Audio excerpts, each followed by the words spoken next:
Hello, everyone, and we are live yet again. And as every week right now, I'm just going to wait to see when my co-host gets on. But until then, how's everyone doing? My favorite question to start off is always, what are you reading at the moment? I'm in the process of finishing American Gods. So that's my entertainment at the moment. And for any of those people who are fans of Stranger Things, I decided since yesterday was Halloween when I'm filming this to wear my Hellfire shirt. But yeah, how's everybody's week going? We'll be momentarily joined with my co-host and get right into talking about books and writing and self-publishing and publishing and all that jazz. Here we go. Let's see if I can invite her successfully. Doo-doo-doo. See her. Come and join. Hopefully she sees it. We'll see. I never know sometimes when people have done this before, so it may take them a moment to get on. But until then. But yeah, my week's been going well. I have some great news upcoming, and I just have to, I guess, have to wait till it's official. But hopefully all good news in the world of writing. See if she sees the invites I'm sending her. But until then, yeah, I've been working on promoting I have a bunch of things that have been happening over the past couple weeks, including the release, pre-order release, I guess you should say, for my 8th volume of my Dark Viking Fantasy series. I wonder why she can't see my... Oh, and ignore the background noise because I have neighbors. Aha. Hello. Hi. Hi, how are you? Good. If you couldn't tell, this is my first time going live, so I'm just sitting staring at the camera, waiting for it That to. that's totally fine. I was like, I never know how I can't remember. It's been so long for me being on the other side of the invite, and I can never remember if something pops up or how that notification works on your end. But I'm glad you're on.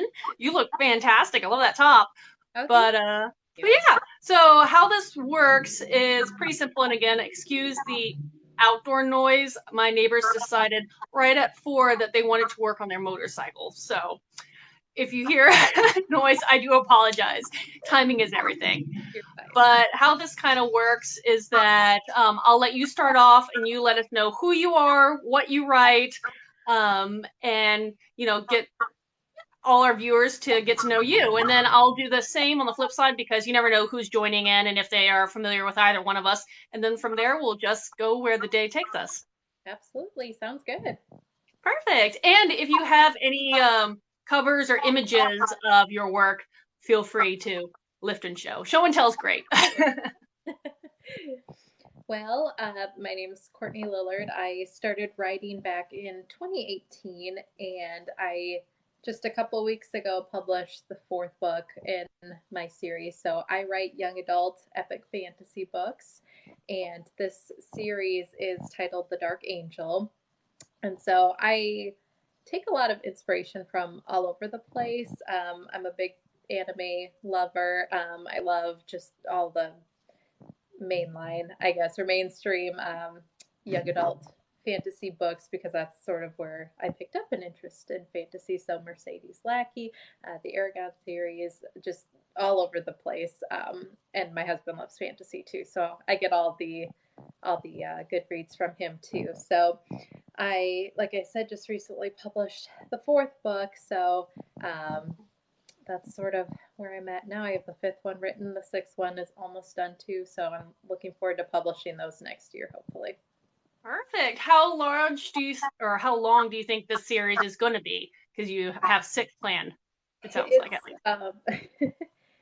6 for sure. I am probably going to end up with a seventh one just because I'm sure once you start going, then all these ideas happen and you want to follow Mm-hmm. characters throughout their lives. But we'll see. It might end up being just kind of an extra like epilogue book or something like that.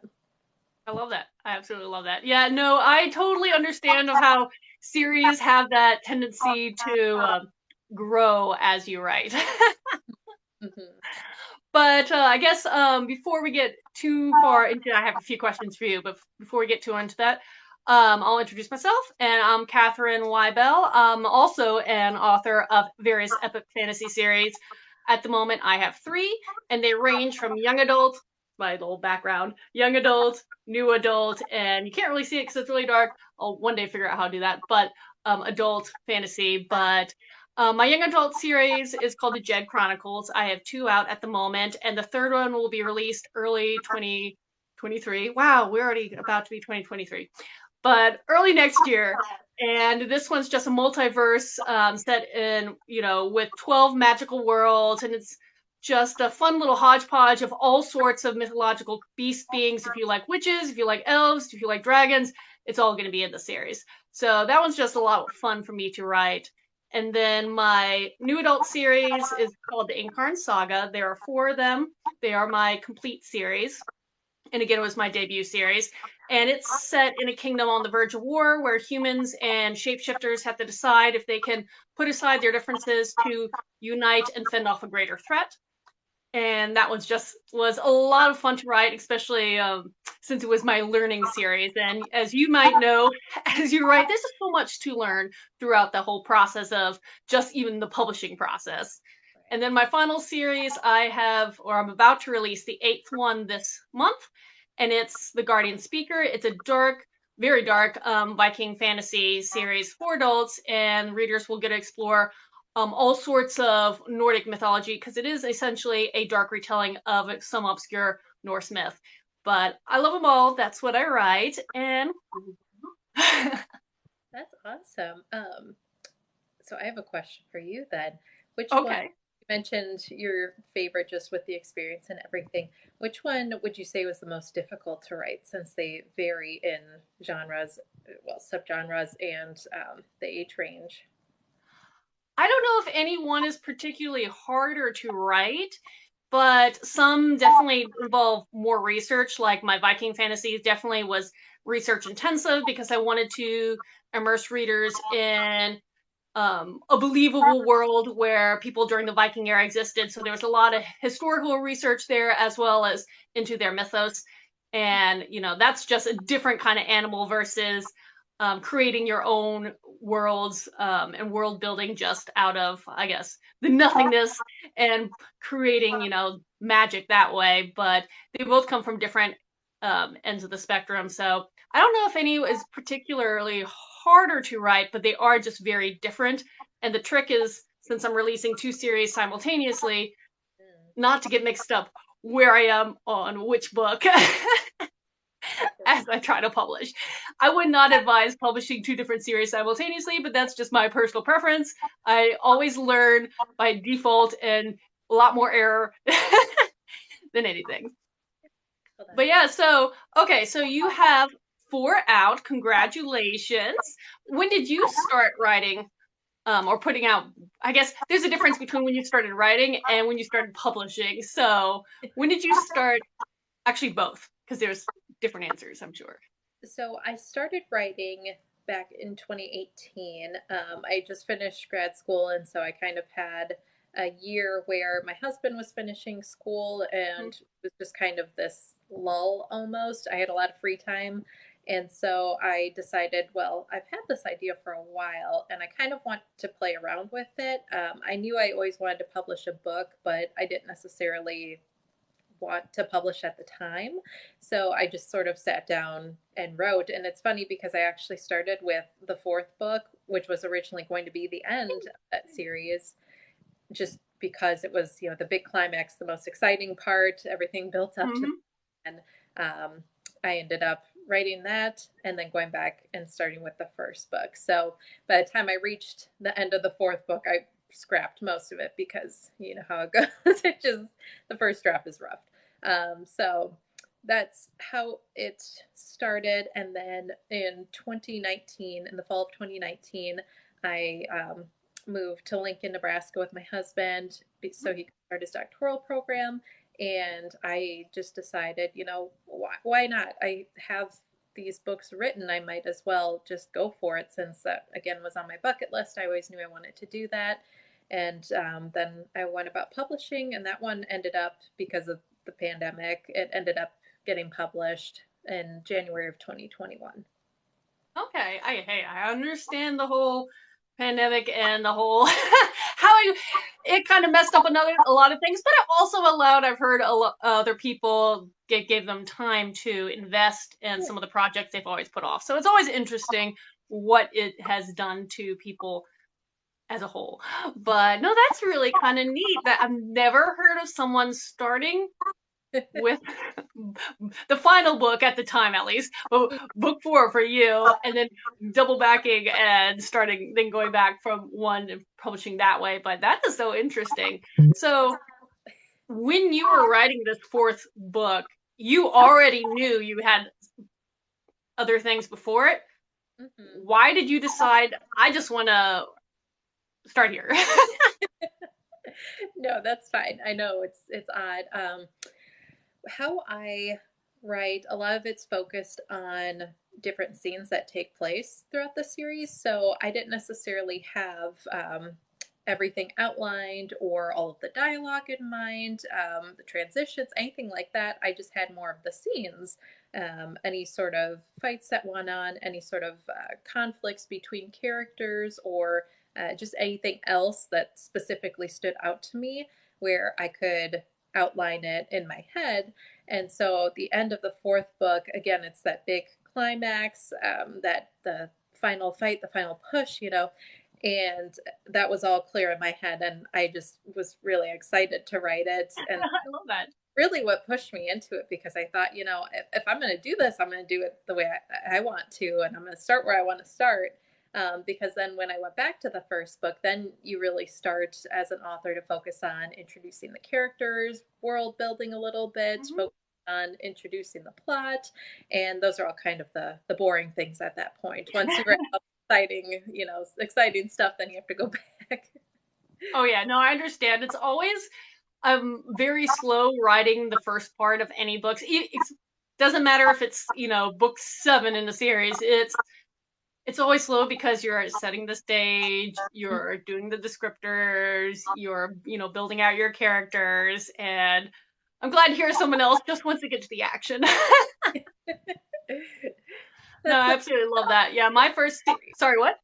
I said that's the fun stuff to write and to read. So Exactly. I was going to ask, but I think now I know the answer. If you prefer action scenes, dialogue, or some of these other kind of building out scenes, but I'm assuming you're an action person then. well, it's funny because I love the action scenes. I think those come together more vividly in my Mm-hmm. mind when I'm writing them. But action scenes are kind of hard to write for me. It takes a lot of creative, Mm-hmm. take some creative liberties and really describe what's going on in a way that the readers are going to understand. So I think one of my strengths after getting this far with writing has become the dialogue, because I like to focus on the characters and their relationships with one another and their growth, and um, I find it easier to do that through dialogue. Obviously, the action scenes are fun to read, but when you actually come up with them, that's where it can get a little tricky, for me at least. Yeah, I understand. So outside of epic fantasy, because that can be a huge range and cover a lot of things, what are some of these subcategories that you would be like, I could also qualify as this or this? Well, it's funny. I would like to write just the urban side of Mm-hmm. fantasy, because you kind of mentioned with your series and doing all the research behind the Viking lore. It's so different when you write with nothing. You're sort of starting with nothing and creating your own world, and your own rules apply, but you have to establish them. Whereas when Mm-hmm. you work with rules that are already established, it's easier in a way, but you also have to know what you're talking about, Yeah. and do that research behind the scenes. So there's advantages and tricks to both, but I'd like to delve into that going forward. I also really like horror stories, not necessarily scary horror books, but I like more of the background, the behind the scenes for a lot of Mm-hmm. those, to be, and the psychology behind it, whether it is sort of just a fun romp, murder spree, all that, but Mhm. or if it's more of the psychological thriller. I'd love to delve into that a little bit more too. Oh, okay, okay. But yeah, no, those are both areas that I am on the, I guess, the unfamiliar side of things because I, I, I have to admit, I haven't read a lot of urban fantasy, and I know there are, and I don't even know how many. There's a huge number of people that just absolutely love this genre. I have watched series and movies in the genre, but I've never really read a lot of urban fantasy, and I don't know why. I think it's because I know what I like, and I always go to what I like. And I'm trying to challenge myself to read in a wider way versus going Yeah. into my little niches. But you were saying that earlier on that Mhm. you read a lot of YA epic books, and that's kind of how you kind of feel comfortable with your genre. So, outside of your own, what other books would you recommend for readers? Mhm. Well, I am a huge, huge fan of Mercedes Lackey's Heralds of Valdemar series, which it's older. She's still coming up with new books in this, but I love how she approached the series. I'm not sure. Are you familiar with her books at all? I'm familiar with her name, but not really her Okay, books yet. no, that's fine. Well, it's funny because that's actually how I got into fantasy. I remember walking through the library one day, and her one of the characteristics of the series is that the mages, the heralds are called in the book, who sort of keep the peace, and they do have certain magical abilities. They are reincarnated, some of them as these white horses that are they become partners and sort of share this mental or telepathical connection with the protagonists in the book, but the new herald. So it's sort of like a generational um, crutch almost with continuing that line of successors. So I remember walking through the library and just seeing the white horse on the cover, and they have the bright Mhm. blue eyes and violet eyes, and I just thought, well, what the heck is this? This looks pretty. I would pick it up, and and I picked it up and read it and loved it. And that was Take a Thief, one of her books. But her Mhm. series takes a really neat. It really explores what you can do with a series because Mhm. it sort of breaks up the series into trilogies. So the first trilogy takes place before the kingdom's even established, and there's more magical creatures in it, ones that she creates on her own. And then it takes place, the next trilogy takes place, 2000 years later when the kingdom is established, but there are some references and callbacks to what happened in that first trilogy. And then, each book sort of takes place years after, and it's just such an amazing breakdown. I think Brandon Sanderson does that too in some of his series. Michael Sullivan, my husband, loves him, but he does that as well, where it just takes place through different decades or even, hundreds of years later, but there are those references back. And I absolutely love that idea. Oh, perfect. Are you going to try to do something similar in your writing in the future, or is that like hush hush, or have you considered that? I've considered it. I've considered it Okay. with this series specifically because I'm so familiar with the characters at this time. And my series does focus on the protagonist throughout different years of her life. So it starts when she's 16, and then by the sixth book, possibly the seventh book, she's in her mid to late 20s. And so it follows throughout those years. There are time skips in there too, but I don't necessarily know if I would skip ahead too much in that world. I might. It would definitely work with how the series works, and sort of the conflicts that happen. But I don't know. I have other projects too. I Hey, I should love that. step back and focus on those before I get too deep into my own series. I get that. No, I totally get that. My shifter series, my debut series. Um, I think maybe down the line, again, when I untangle myself from all these other projects that I'm trying to work on, I really would like to maybe do 1 to 2 prequels, and they're set like like you said, hundreds of years in the past, and kind of setting up some of the stuff that will later on become that main series. But that was just something that's kind of like been bubbling in the back of my head, and again, it's one of those you have to find time. Are you going to dedicate to make 1 or 2 standalones? Or are you going to continue a long series or start something entirely new? But yeah, so what kind of magical elements are found in your books? Mhm. So in mine, I sort of take a page from, I don't know if you're familiar with the Final Fantasy Hmm. video game series. I grew up with those, so that's sort of been my interpretation of magical systems, which Okay. I've heard from a lot of people.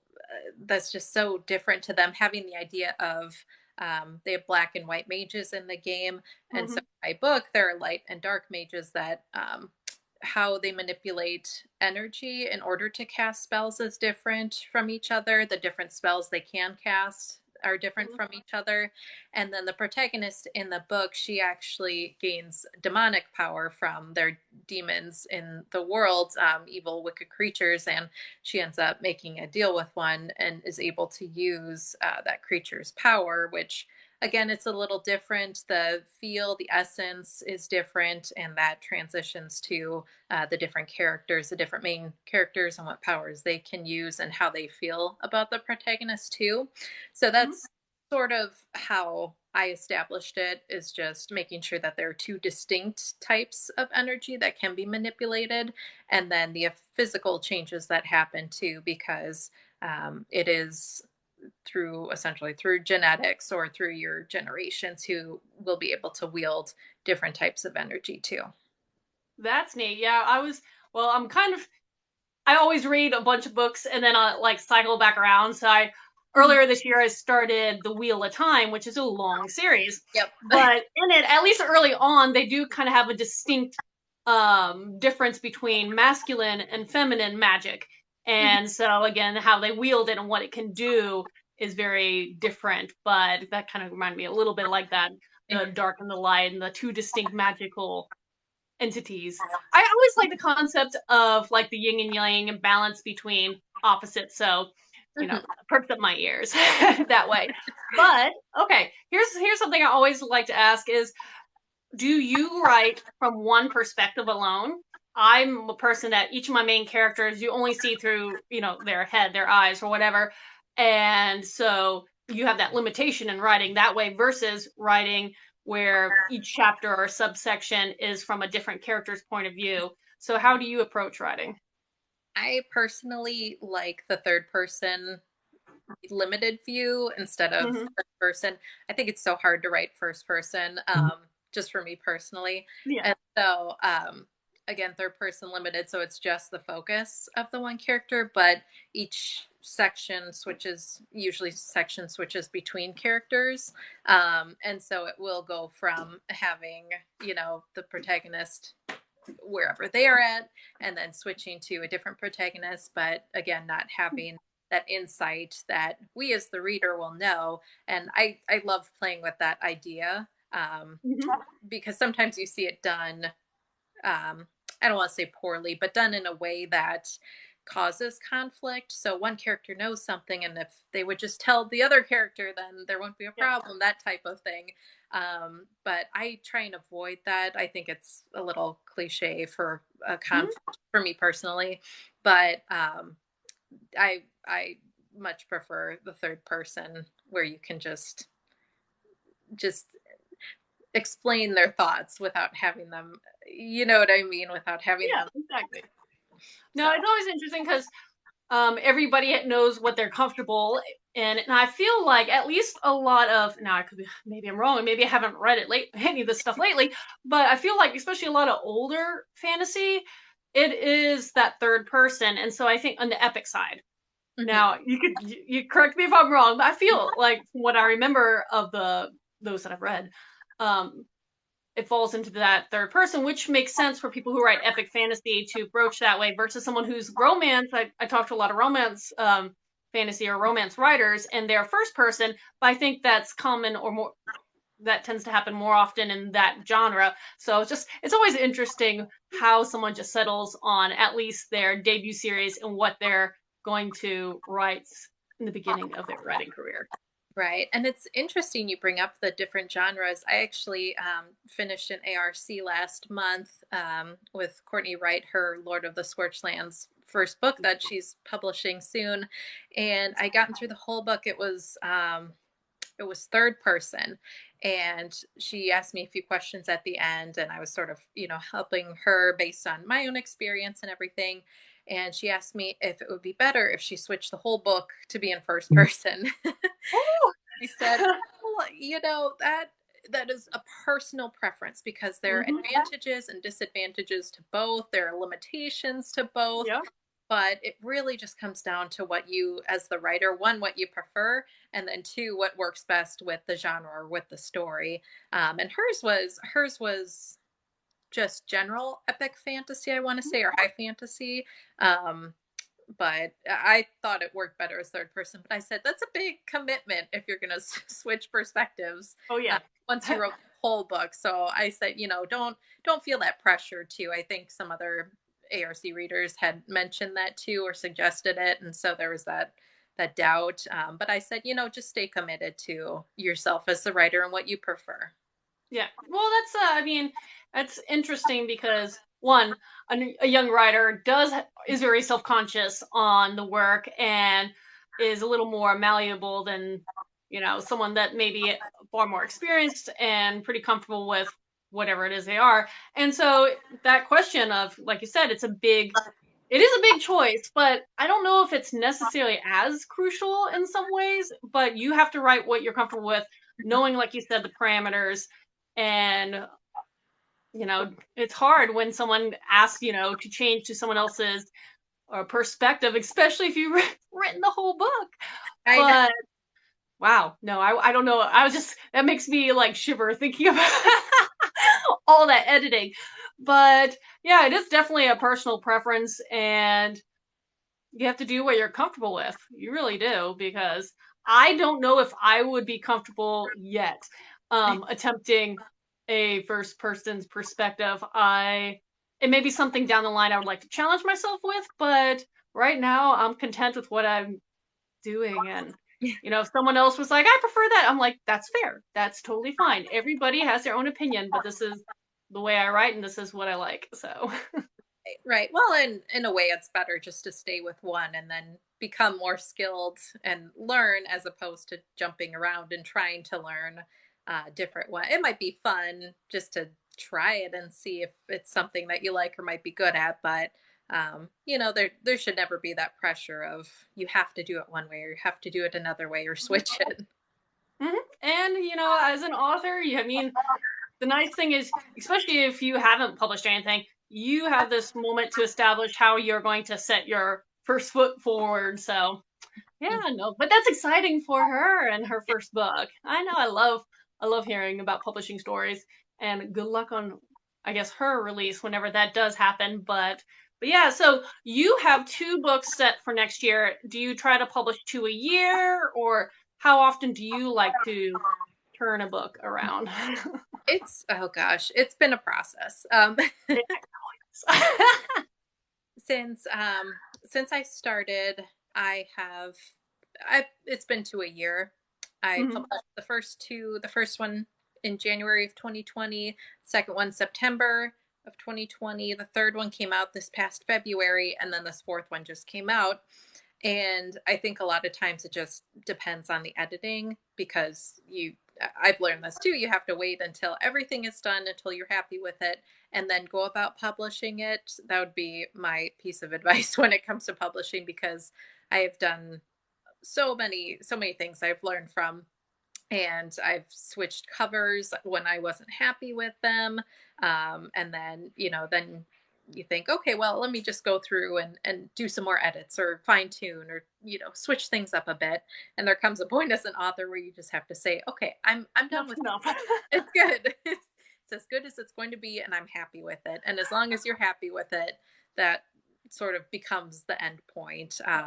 But yes, next year I'm hoping to get the next 2 finished. I had to backtrack a little bit this year with the first three books, just publishing them on different sites, different mediums, and getting that all formatted and everything. But hopefully next year it will go a little bit smoother. I've learned a lot in the last 2 years for sure.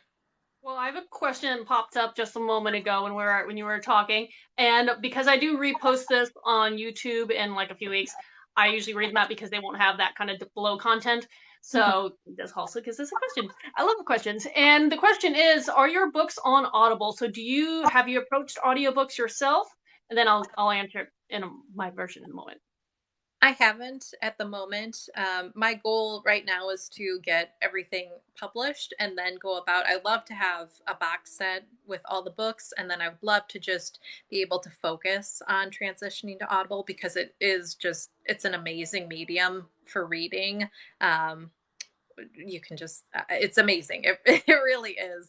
I listen to books quite often in the car ride while I'm cleaning, and it is amazing.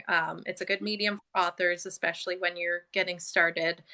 So I would like to just have everything published too, because I know how my husband is. I know how my family is, where once you have a series, they want it all right away. They don't want Oh, to yeah. wait for anything. So I'd love to just save up and take the time to find a good narrator and again, focus on that side of it too. Yeah, because that is a totally different layer to publishing and becoming very familiar with it because this year is my first year where I am finally releasing some of my works in Audible.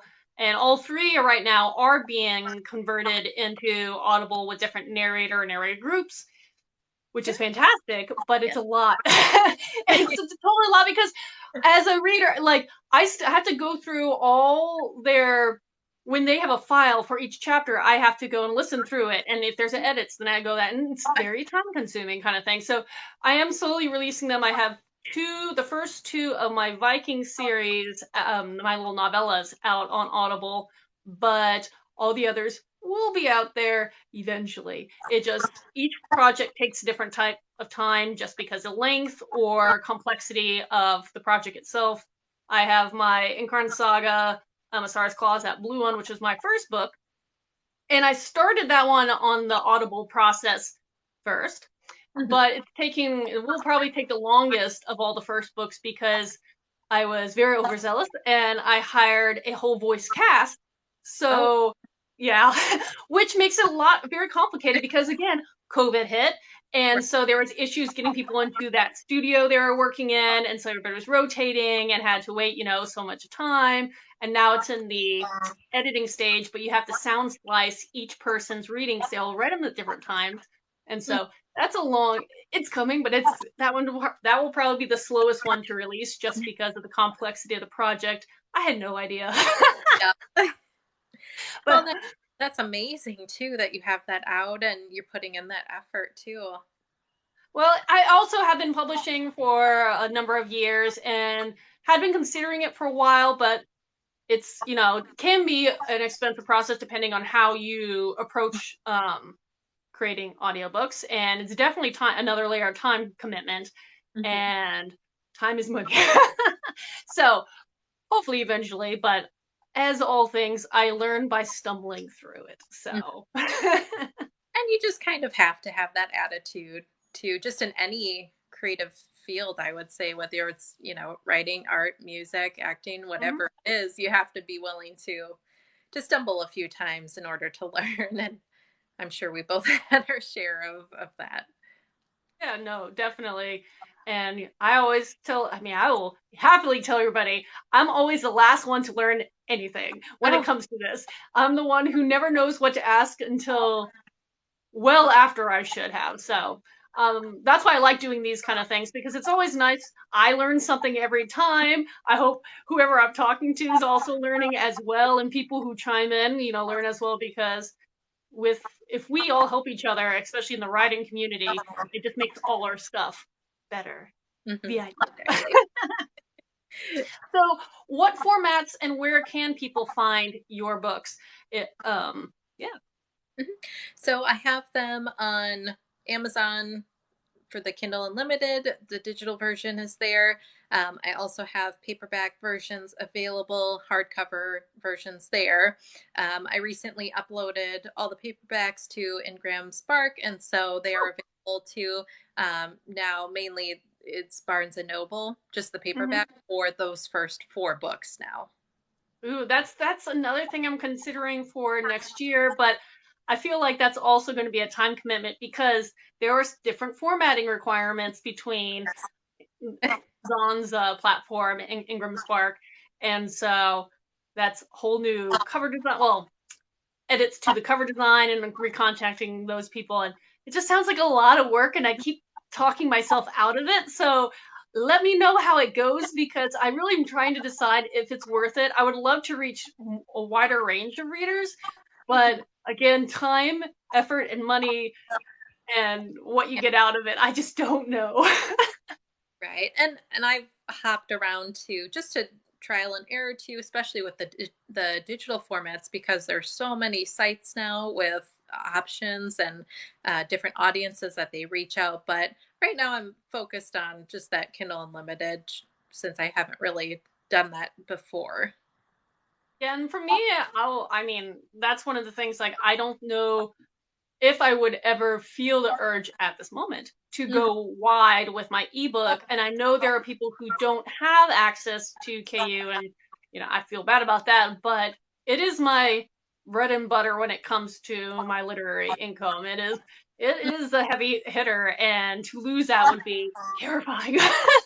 Yes. But yeah, so my book's on KU, and right now, like I was kind of mentioning, I'm exclusive on Amazon for my paperback and hardcover.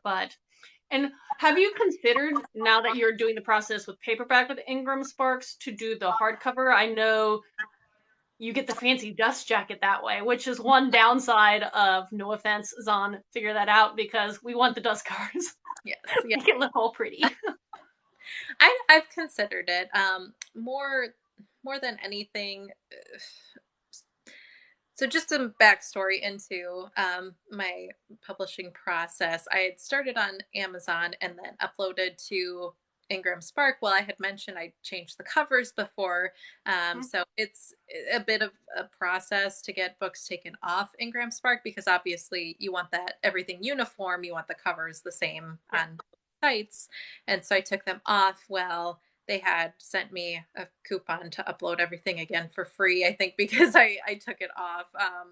And they had a summer special too, so it's a little cheaper that way. But then I was able to go back and upload, the fine-tuned manuscript and the cover and everything. So I like having it on there just because I know some people don't, Amazon isn't their preference for buying books. Mhm. Paperback versions, and I believe the hardcover on Ingram Spark, they're a little bit more costly, but Mhm. they do look better. The publishing is definitely a higher quality. So maybe in the future someday, just right now, I think Amazon's going to stay the focus, especially with the digital. That's where I found most of the market. And with that, the plus side, which again I'm trying to consider, should I do this, is that because your stuff is on the catalog for Barnes and Noble, when you go that route, you can always go to your local Barnes and Nobles, and request for them to put the books in your local shops. And then you also have an outlet to do book signings, which I've heard some people do very well at those Barnes and Noble book signings that they've kind of established because they have that route into them. And I'm always looking, like, should I do it? Do I have the time? Should I do it? Is it is it worth it? I don't Right. know. And it's not just with Barnes and Noble too. I actually had this when I lived in Nebraska. There's a bookstore in Omaha, and their first question when I reached out to them about having my books in their store, they said, "Is it on Ingram Spark?" Because they are a part of their catalog, and so they would have been able to Yeah. purchase it there. And so there's also the fact, just some more information on it, but you would need to have it. I forget exactly the wording, but if you want bookstores to be able to buy it in bulk and then return it to you or not, their preferences that they don't want to pay for it when if it doesn't sell or anything, if there's damage or anything like that, and they want to send it back, well then, there's the cost there of paying for those lost sales. So it's tricky, and I've done some research into it, but I think just starting out too, maybe this is something you'd like to explore with a little bit more experience and books under your belt too. It's interesting for sure. Yep, like everything, there's pros and cons, and you just have to decide what works best for you. Exactly. But oh, exactly. Okay, so going back to your books, how did your particular storyline come about? Did you first envision a main character? Was it your epic battle scene, climatic scene, or where did that idea come from? And you're like, you know what? Yes, this I'm gonna put on paper or virtual paper. I started, so a lot of my creative process comes with listening to music, especially.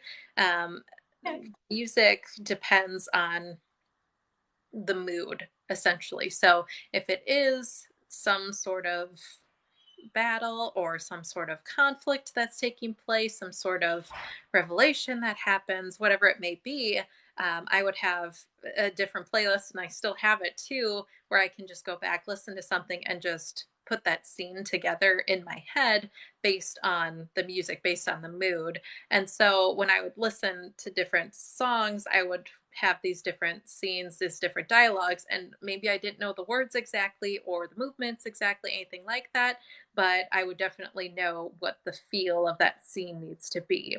And so when I started writing, I would listen to a lot of soundtracks just to get my mind going and leave that music on just so I would be in the mood whenever I'd be writing. Now, I don't know if I can do that as well because I'm one of those, I like things silent, especially with dialogue or details to help focus. But that's for sure how it started, was just listening to music and then absorbing the different media that we essentially consume every day. So whether it be books, movies, video games, TV Oh yeah. shows, you take little pieces from those and sort of not copy it, but you get a feel for how you want the readers to feel when they're reading what Mhm. you. Oh yeah, no, and I think I was gonna say you were probably the first person I ever talked to that said they were essentially inspired by vibes and music, which I love. Now, last week I was talking to someone and she was saying that one thing she does is she has links in her book, like her back matter, Mhm. to the playlists that she was listening to when she was creating her books. And I thought that was neat. And we were talking about, I wonder if you can somehow, in like a book, insert a little side note and be like, start playing this song Yeah. here. And it was like, because she wrote song scenes. And so I was like, oh, like you could literally listen like that, like true background ambiance. I thought that was kind of very neat. And I was like, I wonder if you can do that. But for people who are inspired by music, there's some other ideas. Like I have playlists, but they're oh no, they vary. Just some of them were kind of like just general moods. Other ones, there's a song which is like this character or this emotion at this pivotal moment. But I wasn't like scene for scene like some people. Well, it's so interesting because I hear people who like having music while they write, but for different reasons, it almost helps Hmm. them focus more, which Hmm. I don't know. It's just such an amazing process hearing how people come up with different ideas or their writing process. But I love that having the music playlist on there. I don't know if I would because it's a little some of them are a little out there, but definitely love the idea. You never know. You never know. Someone could be jamming out and be like, "This is perfect." Yeah. Who knows? But yeah, no. My first series, that soundtrack, especially when I was coming up with like, I don't listen to it when I write, but I definitely listen to it when I get in the mood or if I'm thinking about it, on the fly. That's when I like may turn on the playlists. But at that time, I was definitely in. to metal and hard rock. And so it's very different than like, these are a little more true to form, like young adult epic fantasy. Okay, yes, that playlist sounds like young adult epic fantasy. And the Viking ones, I have a couple versions of them, but like, yeah, okay, I can see that. But yeah, I don't know what when someone would listen to my Shifter series and be like, what was she thinking? Oh gosh, that's funny. Okay, so since we're hours slipping by, let me make sure I ask this before I forget. Outside of this platform, where can people find you? So I'm on TikTok. I'm also on Instagram with that same handle. I have a page on Facebook. It's called Courtney Lillard's The Dark Angel series. And at the moment, that's just specifically for this series. I don't put anything else, any notes or anything that I'm writing. I do have a website. It's called lillardbooks.com. And you can sign up for my newsletter there. I try and post as many announcements as I can. There are also excerpts for each of the books if you're just curious, and then concept art that has piled up over the years. Concept art. I need to get more into that. I like that. Do you ever use Pinterest to display concept art? I do try to do something like that where I have Pinterest boards as an author and be like, this is character, or this is a world, or this is whatever. I'm not, gosh, I haven't been on Pinterest in a while, I'll be honest. That's It's fine. That's black fine. hole, like I just get sucked into it. And then I do have some that I will save that made me actually, that I used for the concept art when I contracted an artist and I sent them those images, but I never considered putting that art on there. So maybe I'll have to check that out. Now, don't overwhelm yourself, because I've learned less is more when it comes to social media platforms. But since again, I learned by doing everything the wrong way, I'm on all the platforms. And no, I do enjoy it because I'm a very visual person. I'm an artist as well on the side. Totally different thing. I Oh, paint pets, nothing to do with fantasy. But for my author Pinterest, yeah, I have boards for all my characters, worlds, since again I use multiverses in some of them, and different creatures or thematic scenes of like locations, but it's a lot of fun. Plus, you can, if you have, here's a trick, if you have it set for this platform where you post a video and it automatically saves to your phone, mhm. I know there's, you can turn on and off that. You can repost those on other platforms. And so I repurposed my little videos and like started just recently being like, why haven't I added that on Pinterest? Because I don't know why. And then tagging my website. So things That's to think about. Thank you. Thank you. Never considered it. Yes, more time. More time for you to spend on. Doesn't have all this time, right? Yes. Time is like, oh my God, I wish I had more time. Okay, so are you a morning or night, midday, whenever you can writer? Because some people like me, I'm a morning person. Like that's where I write my new material. I always can make an excuse and say I'll get to it in the afternoon, but then when that happens, those are bad days. I can never actually get myself motivated. So morning person for me. But what time of day do you prefer to write?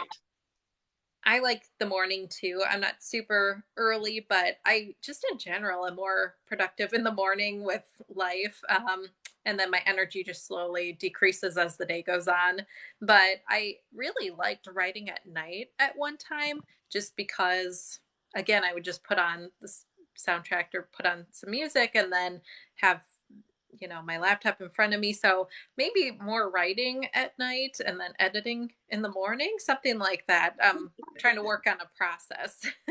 Yeah, yeah, definitely opposite. New material has to be morning, which means the afternoon is the editing, the formatting, the social media, all that kind of fun stuff on a typical day.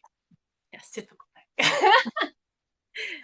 Okay, so since we're filming this on November 1st, here's a question, have you ever considered NaNoWriMo? I know there are a lot of writers that are all about it, and that's been, I know, people have been chattering about it since it is November 1st. Have you Mm-hmm. ever considered that? I have not, but I'm a slower writer. Well, I actually learned what that was last year because just starting everything out the year before, the couple of years before, I never Mhm. really joined anything online or paid too much attention to it. So I learned last year, and then I thought, well, I have editing to do. I kind of I don't know if it's the right thing for me, but then I kind of forgot about it until last week, I think, when everyone was saying, oh, yes, remember it's going on, next week. And then I thought, well, I just published a book. I don't know if I want to dive back in, or I usually like to step away for a week or two after I publish or after I finish writing a book just to decompress a little bit. Yeah. So hoping to get back into writing, after this week, but um, I don't I don't know if I'll maybe next year I'll actually make the commitment and sit down and focus on the word count. But word count for me has always been I try and get 1,000 words a day, and I did that for a while, but then uh, just the different focuses that I've had and things going on this year, I slipped out of that. So I'm hoping to get back in it. Maybe I'll start that next year. We'll see. And see, like for me, I'm always a page count person. I always set a page number I want. And some days a little more challenging than others because you may be writing like those denser scenes versus dialogue. If I have a chapter that's predominantly dialogue, I can skip through that real quick. Right. But yeah, I'm a page count versus a word count person. Mhm. And I just don't know, even if I have no current or outstanding projects, because I don't know if I could actually stop what I'm writing for a month to try and knock a new book out. Mhm. But yeah, I don't know. I think for me, it would stress me out more than it would challenge me in just the way, just what it is. And I think I'd be more, if I got behind a day and Mhm. that a little bit of a like a anxiety about that. I don't know if it would help me, but it is so motivating for a lot of people. And I've been kind of like paying attention to which authors on here are kind of taking up that challenge. And I'm like, good luck. Absolutely. It's really great resource too to hold you accountable. Oh yes, oh yes, and I've seen people. Oh, who is it? Oh my goodness, I'm so bad with names. There was an author I talked to, and I don't know. I don't think it was for NaNoWriMo in particular, but they somehow figured out on their website to have a kind of a scale of like their goal page number or word count goal, and they Oh, would update it so it would go up where people could always see how far along on a project they were, and I was like, that's neat. Way I too techy for me. yeah. Love the idea, but then oh gosh, once you go Yeah. back and edit and then the arrow starts going down the other way. Well, that's true too. Maybe you need a stage. Stage one, the preliminary writing. Stage two, the Yeah, there editing you go. process. There you go. Okay, well, we're rounding the end of the hour, so I always like to ask, what would you like to tell a potential reader about yourself, about your work, just to make sure, try to get your interest. How do you want to pitch yourself? Do you have like a pitch for your book series? This is that time. Sure. My well, one, I'm really bad at promoting myself in my my books, but I Why you found get better?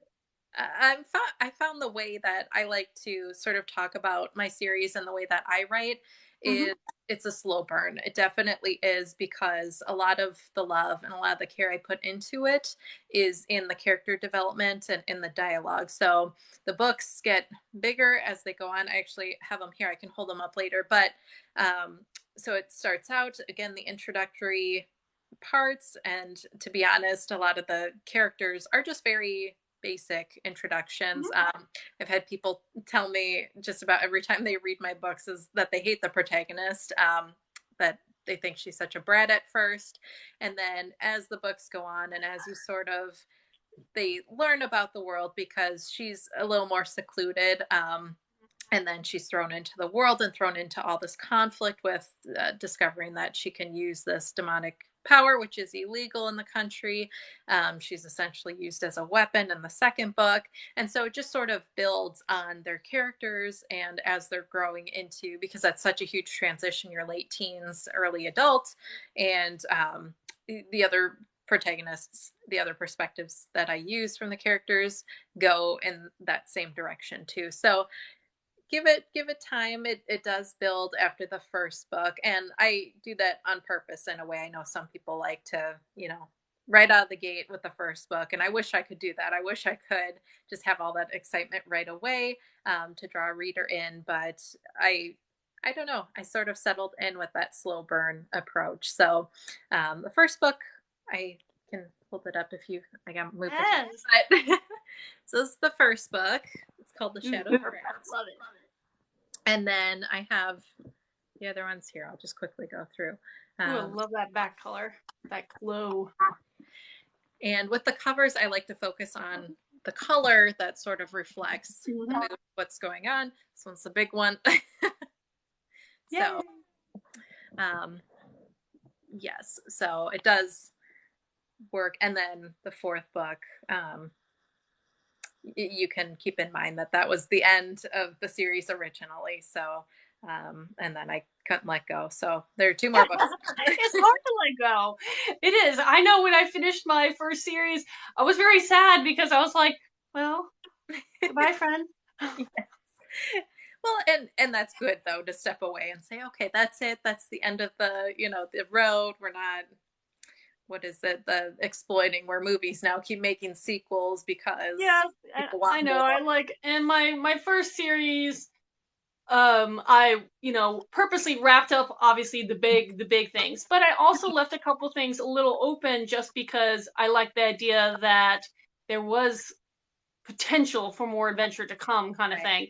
And I know I had a lot of questions always asked one of the big questions is, are you going to release another? I'm like, no, that series is done, and I have my reasoning for it, and it also allows me to now progress onto some of these other series because it is hard to say goodbye, but I have so many other series that I want to get to and other characters I want to share, so I understand about that. But no, that's neat. And I love the fact that your colors reflect the mood of the book. I like to play with vibrant colors on my younger works, and even I wish you could see it, but you can't see the colors of it's predominantly black, obviously, for the adult series, but each one has definitely a vibrant color for the text and the icon, which is a rune, one of the Nordic runes on each of them. Okay.